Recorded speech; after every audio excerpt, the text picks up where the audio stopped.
ალბათ ეს სურათი თითოეულმა თქვენთაგანმა ნახეთ.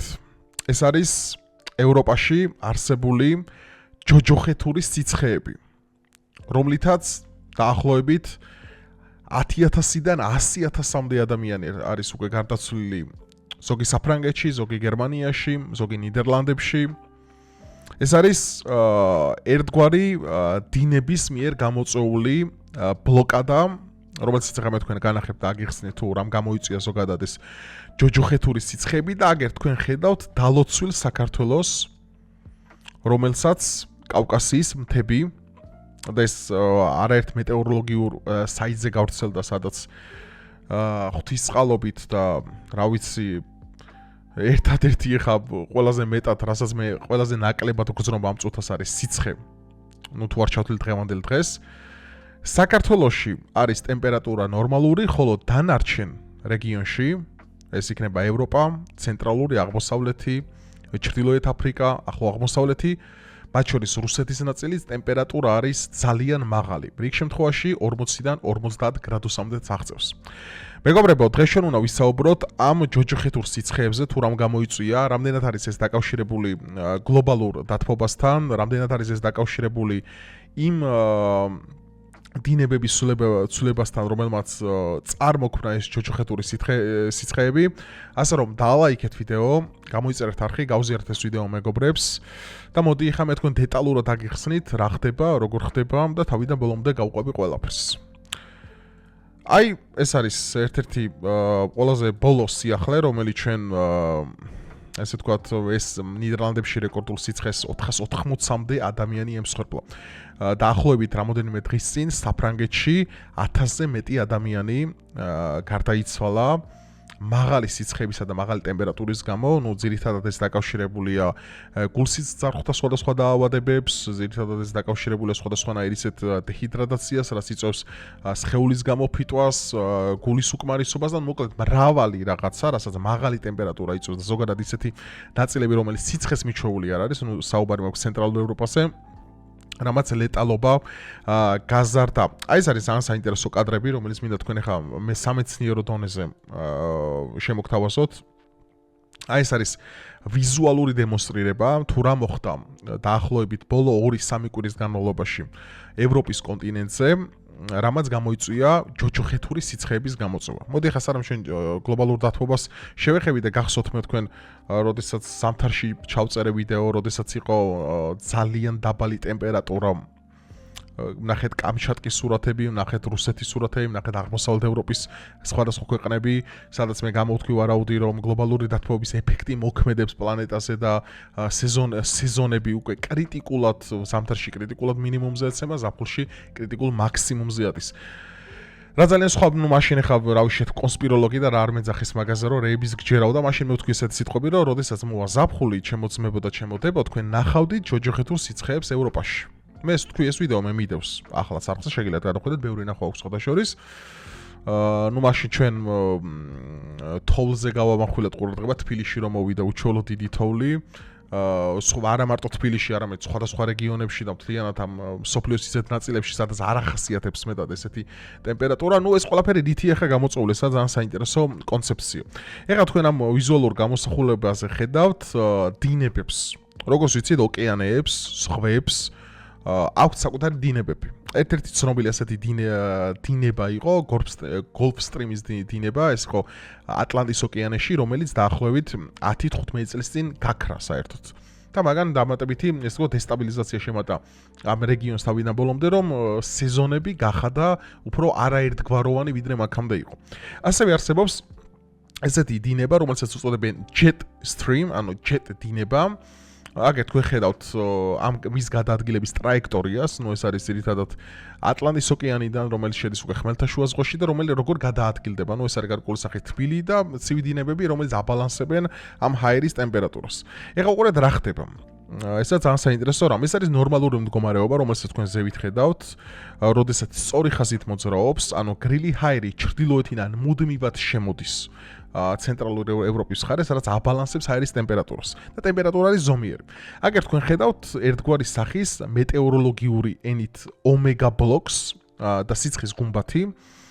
ეს არის ჯერ დინება ტალღის ფორმით იცვლება და ესე ვთქვათ, ამ სითბოს აჩერებს. ეხლა ორად რა ხდება, მაღალი წნევის სისტემა იქნება და ეს მთლიანად ეს ერთგვარი რკალი, რომელსაც ახლა თქვენ ხედავთ, წარმოქმნის სიცხის გუმბათს, ეგრეთ წოდებული, იმიტომ რომ იქიდან რომ საჰარას უდაბნოდან გამომავალი ეს ქარიშხლები, რომელიც არის, ბლოკავს, როდესაც ეს მიმართულებას იცვლის და შესაბამისად ყალიბდება საერთოდ ახალი ამპლიტუდა, ახალი ესე ვთქვათ, ერთგვარი სათბურის ეფექტი შეიძლება ჩვენ ყველაფერს შევადაროთ და თბილი ჰაერი ჩრდილოეთ აფრიკიდან ამოდის და უკან ვეღარ ბრუნდება. ანუ ვერ ხდება მისი ცირკულაცია.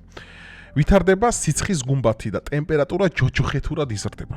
ანუ იმდენად ჯოჯოხეთურად იზრდება ტემპერატურა, რომ მაგალითად, ანუ ახლა არსებობს მშრალი და სველი სიცხე, ასე ეძახიან.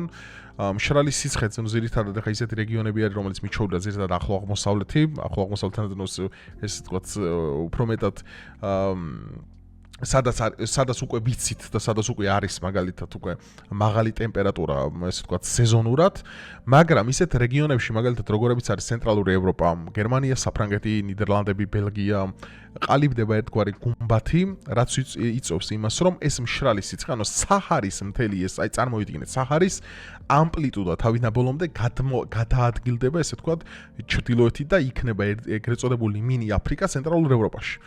რაც იწვევს კატასტროფულ სიცხეებს. ანუ ეს არ არის უბრალოდ ისეთი სიცხე, რა გარეთ რო გახვალ რაღაცა 28 გრადუსში და შენ უბრალოდ რო გცხელა და გწყური, არა. ეს სიცხე მეგობრებო უკვე 30 მაღლა და 40 მაღლა ტემპერატურა უკვე იწყებს სხეულის გამოფიტვას. ჯვარი თქვენ გწერია და ჯვარი თითოეულ ქართულს წერია და საერთოდ ყველა ადამიანს სოფლიოში, ვისაც აქვს გულის უკმარისობა, ვისაც აქვს მაგალითად გულთან დაკავშირებული სხვადასხვა პრობლემები, დაავადებები და ასე შემდგომ, ან ვითარებს ისეთი სახის, ესე ვთქვათ, დაავადებებს და ისეთ სახის იმას, რაც იწვევს, ანუ კრიტიკულად მყოფი ორგანოების, ან მაგალითად სხვადასხვანაირი დაავადების ადამიანებს უფრო მეტად, ხშირ შემთხვევაში, სამწუხაროდ ლეტალურ მდგომარეობაში გადასვლას. ჰაერის უკმარისობა, გულის უკმარისობა ძალიან ბევრი რაღაც არის, რომელიც ძირითადად მაინც გულ-სისხლძარღვთა სისტემას არის დაკავშირებული, ვისაც ეს პრობლემები აწუხებს და ნუ ძირითად შემთხვევაში ხა ევროპული ქვეყნები, მე რამდენადაც ვიცი, რამდენადაც ჩემთვის ცნობილია, მიმართავენ მათი მთავრობებიც, რავი, ხა ევროკავშირს ტვინი ბევრ რაღაცაში არ ყოფნის, მაგრამ იმდენ ამაში მაინც ეყო, რომ ეს ყველაფერი გაეკეთა, რომ ქუჩებში, მაგალითად, ხა საფრანგეთი, ბერლინი, მაგალითად, სხვადასხვა ევროპული ქვეყნები არის ჰიდრატაციის, ანუ სხვადასხვანაირი საშუალება.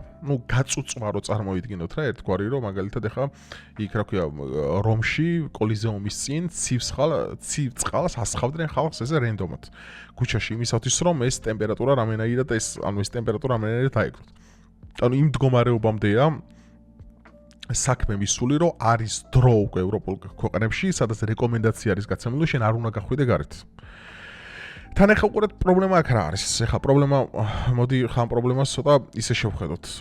ხო, უფრო ფუნდამენტურად შევხედოთ ახლა ამ პრობლემას. ახლა უყურეთ, როდესაც შენ ცხოვრობ ახლო აღმოსავლეთში. მაგალითად ავიღოთ არაბთა გაერთიანებული ემირატები, ომანი, საუდის არაბეთი, თუნდაც ირანი. ანუ სადაც შენ შეჩეული ხარ უკვე, ანუ ადგილობრივი რეგიონისთვის დამახასიათებელ კლიმატურ მდგომარეობას, ანუ ზაფხულში, მაგალითად ახლა დუბაიში როდესაც ჩავდიოდი, ყოველთვის ვიცი რომ ცხელა. თან ძალიან ცხელა.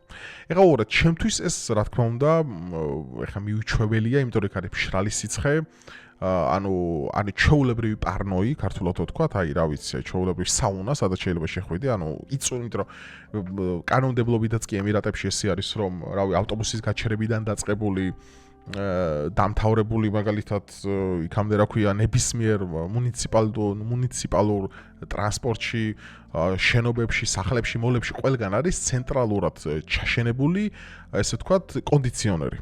ანუ ყველგან, ანუ თელ ქალაქში დგას ფრეონის სუნი. ანუ აი დუბაიში რო გაიაროთ ქუჩაში დგას ფრეონის სუნი, იმიტომ რომ ანუ მოკვდები უბრალოდ ადამიანი, მაგ ტემპერატურას ვერ გაუძლებ, ვერც რა ვილტილატორი ვერ გაგაგრილებს და ვერც უბრალოდ წყლის შესხმა. ну იქ საერთოდ 2 საათზე კვერცხი რო დააგდო ძირს ალბათ შეიწובה და კი არა ამის ბევრი ისე ვიდეო მტკიცებულებებიც არსებობს. ანუ ადგილობრივი მოსახლეობა მანდ მიჩვეულია სიცხეს და შესაბამისად სიცხესთან გამკლავება მათ არ უჭირთ.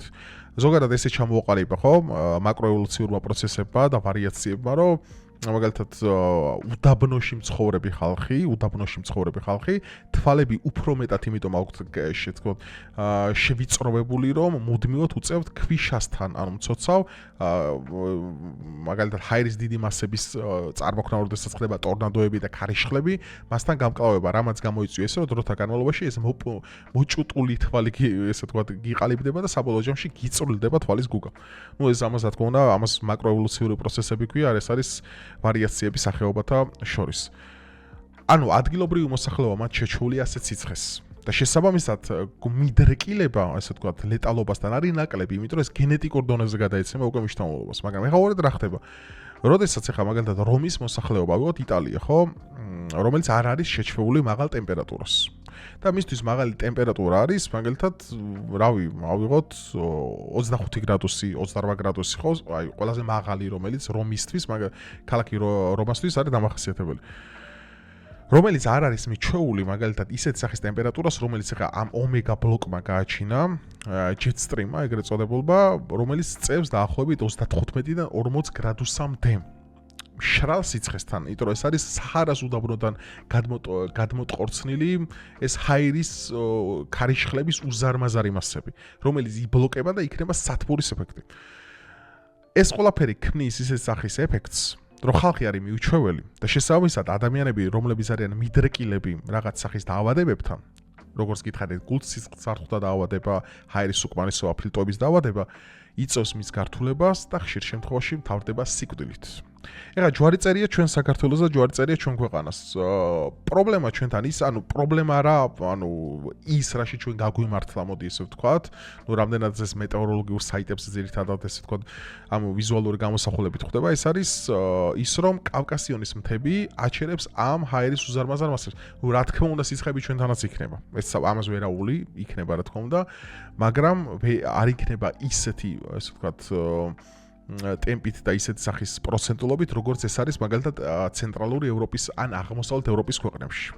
და საბოლოო ჯამში ერთ რამეში, რაშიც გაგვიმართლა ჩვენმა დალოცვილი რეგიონალური გეოპოლიტიკური მდგომარეობიდან ის არის, რომ გვაქვს უზარმაზარი მთათა სისტემები, რომლებიც ამ სახის ქარიშხლებს აჩერებენ. იმიტომაც არის აი ეს ფაქტი, აი ახლა რომელსაც თქვენ ხედავთ, აი სურათზე, რომელიც ასახავს ამ საქართველოში, ანუ ჩვენი კავკასიონისთვის დამახასიათებელ ამ ბუნებრივ დიდ რკინის ფარდებს, რომელიც გვიცავს აი ამ ჰაერის უზარმაზარი მასებისგან. შესაბამისად, ის არის სასიამოვნო ჩვენთან, რომ რა ვიცი, ღმერთმა ბევრი წყალი მოგცა, ბევრი მდინარე მოგცა, ბევრი ტბა მოგცა, ზღვა გვაქვს აგერ.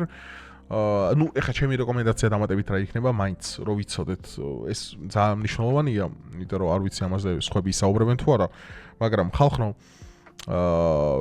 ერიდეთ პიკის საათებში, ეს ყოველთვის ასე იცოდეთ, პიკის საათებში, რომელიც არის 12-დან 2 საათამდე, ზღვაზე ან მაგალითად ის მდინარეზე ან ნებისმიერი სახის ესე ვთქვათ, ლოკაციაზე გასვლა, სადაც მაგალითად თქვენ ნახევრადშიშველი ანუ მზეს ეფიცხებით, ესე რომ ვთქვათ, ხო? იმიტომ რომ რატო ხდება თავის ტვინზე, ანუ აი მზის დარტყმას შევერასაც ვეძახით, ეს პირადადაც გამომიცდია და ძალიან კარგად ვიცი. ხდება მზის დარტყმა, მაგრამ ეს მზის დარტყმა ეხლა რა ხდება, რით განსხვავდება ერთმანეთისგან? ანუ არსებობს კლასიკური შემთხვევა, როდესაც შენ დიდი ხნის განმავლობაში იმყოფები მზესთან და ამით იღებ ამ დარტყმას, არის მეორე, როდესაც უკვე ნალექებისა და ამ ჰაერის მასების კონცენტრაცია არის აბსოლუტურად შეცვლილი და შენზე შეიძლება გაცილებით ორმაგაი ეფექტი იქონიოს და ჯვარი ყველა ადამიანს წერია მთელ საქართველოში სხვა ცუდი დაავადებები განავითაროს ამ ყველაფერმა ან ჯვარი უფრო წერია რომ უფრო უარესი კრიტიკული შედეგები ჩვენ აქ მივიღოთ. შესაბამისად მიიღეთ ბევრი წყალი, ეს არის მნიშვნელოვანი, ჰიდრატაცია არის უმნიშვნელოვანესი 2-3 ლიტრა დღეში, აი უბრალოდ სავსე უნდა გედოთ მაცივრებში ბოთლი წყალი. წყალი არის ერთადერთი ყველაზე ჯანმრთელი ენერგეტიკული საშუალება ადამიანისთვის, რომელსაც ჩვენ ბუნებრივად ყოველთვის უნდა იღებდა, იმიტომ რომ რაც უფრო მეტ წყალს მიღებდა, ხა ადამიანის სხეულის უდიდესი ნაწილი, როგორც ვიცით, არის წყალი. ეს შენი ზოგადად გულსისხლძარღვთა სისტემებისთვის, ასეთი ძალიან ბევრი რაღაცისთვის ეს არის ძალიან მნიშვნელოვანი სასიცოცხლო დაუცილებელი. გარდა ამისა, როგორც გითხარით, პიკის საათებში მოერიდეთ საერთოდ, ნებისმიერი, ანუ თუ საქმე არ გაქვთ, საერთოდ გარეთაც რო გახვალთ, მნიშვნელოვანია ისიც, რომ აი სურო ბანკიდან გამოსატანი გქონდეთ, აი სურო ბანკიდან გქონდეთ გამოსატანი სესხი, სურო მანქანას დებდეთ რაღაცაში, აი დამიჯერეთ ყველაზე დიდ სიკეთეს, რასაც თქვენ საკუთარ თავს გაუკეთებთ ზაფხულის პერიოდში, ანუ ნიშნულობა რა შენ საწახვალ დასვენებლად, ხალხო საჭიროა კონდიციონერი. ნუ აი ხარიან ახლა საქართველოში არის ისეთი აი კონდიციონერის ჰაერს მე ვერ სუნთქავ, ანუ აი კომფორტზე არ არის ლაბარაკი, შენ კონდიციონერის ჰაერის სუნთქვა მოგწონს თუ არ მოგწონს თუ ფრეონით ახლა რა შვები და როგორ შვები. არა. ეს არის სასიცოცხლო აუცილებელი. მაღალი ტემპერატურის პირობებში ვერანაირი სახის ვილტილატორები, ვერანაირი სახის რაღაცა ჩინური ბანზი რაღაც წყლის შემასხურებლები რო იყიდება და მეორე დღეს მინინგიტი შეიძლება რო აიკიდო და რაღაც უბედურება დაგიმართოს, ეს არის ტყუილი, კონდიციონერი არის ფრეონი ყველაზე მაგარი საშუალება იმისა რომ გაგრილდე. ეს არის უმნიშვნელოვანესი რამ. მესმის რომ ზოგს არ მოგწონთ, მესმის რომ ზოგისთვის რა მშრალია ეს ჰაერი, რაღაცა, მაგრამ ინვენტორული კონდიციონერები რომელიც ახლა მე მაქვს, მაგალითად, ინვენტორული კონდიციონერი არის ისეთი რამ, რომელიც ну ჯერ ელექტროენერგიას ნაკლებს მოიხვარს და ბევრად ეკონომიურია და მეორე ჯანმრთელობისთვის ბევრად უკეთესია ვიდრე ჩვეულებრივი სხვა კლასიკური კონდიციონერები. და რაც ყველაზე მთავარია, რაც უნდა გავითვალისწინოთ ჩვენ ის არის რომ მაქსიმალურად ვიყოთ ყოველთვის ყურადღებით სანამ გარეთ გავალთ, გავარკვიოთ რა არის ტემპერატურა დღის განმავლობაში. ანუ მეტეოროლოგიური ყურადღება ეს არის უმნიშვნელოვანესი რამ. როგორი არის ჰაერის მასები, როგორები არის ნალექი მაგალითად, ნუ ხა საქართველოში პირიქით დატრიალა ცოტა სეტყვა და ისენი მოვიდა, მაგრამ ხა რა ისევ სეტყვა იყოს და ისევ წვიმა იყოს და ქარიშხალი კიდე ჯობია ვიდრე სიცხე. ანუ სიცხე გაცილებით უარესია ხალხო. იმ შეიძლება წვიმამ რავი უბრალოდ დაგასველოს რაღაცა და ბევრად ეგერჩივნოს ვიდრე მაღალი სიცხით შეიძლება ისეთი რაღაც დაგემართოს რაც შეიძლება სავალალო იყოს შენთვის. რავი ეს კადრები ხა მე რაც ეს ვნახე და რაც ამოვიღე ინტერნეტიდან, ხო? ასახავს იმას, რომ მართლა დალოცვილი მიწა გვაქვს. ერთი ბეწოა მესმის ძალიან პატარა, მაგრამ ხა მერთმა ისეთი ბუნებრივი საფარი მოგცა ჩვენ და იმდენად მდიდარი ვართ ზოგადად წყლის ჰიდრორესურსები ჩვენ, რომ ეს ჩვენ მაქსიმალურად უნდა გამოვიყენოთ.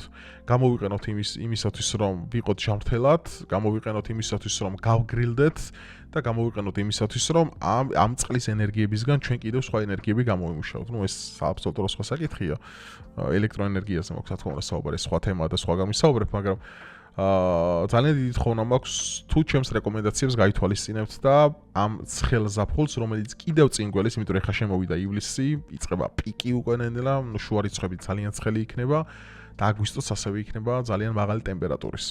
მაგრამ თავარი ის არის, რომ ჩვენ რაღაცით გადავრჩით ამ უმძიმეს პროცესებს, რომელიც ამჟამად მიმდინარეობს ევროპის წამყვან ქალაქებში და ადამიანები პანტი-პუნტად იხოცებიან. ხო, ნუ ეს არ შემელო რამაზე კომენტარი არ გამეკეთებინა ხალხო, არ შემელო ალბათ ყველაფერი ისე ხა დიდი მეტეოროლოგი მე არა ვარ, კი დიდი კი არა, საერთოდ მეტეოროლოგი მე არა ვარ და ეს თემები მე ჩემთან დიდად არ ასოცირდება, მაგრამ ზოგადად ბუნებისადმი სიყვარული მაქვს. მეცნიერებისადმი ასევე ძალიან დიდი პატივისცემა მესმის რაღაცეები და შევეცადე რომ მარტივად ყველაფერი ამეხსნა იმისათვის რომ ყველა თქვენთაგანს გაგეგოთ ყველაფერი და რავი გადაუზიარეთ ეს ყველა სხვა ადამიანებს, თქვენს მეგობრებს, თქვენ ოჯახის წევრებს და ჩემი გაცემული რეკომენდაციები იმისათვის რომ იყოთ ჰიდრირებულები არიდოთ მაღალ ტემპერატურას თავი და მაქსიმალურად გაგრილდეთ ყველაფერი ზედმიწევნით შეასრულოთ, იმიტომ რომ ეს თქვენი კომფორტი არა კომფორტის საქმე არ არის ხალხო, ეს არის სიცოცხლე და ეს არის ლეტალობა. და ვიჯვარი გწერია თითოეულ ჩვენთაგანს და გისურვებთ შესანიშნავ ზაფხულს. დროებით.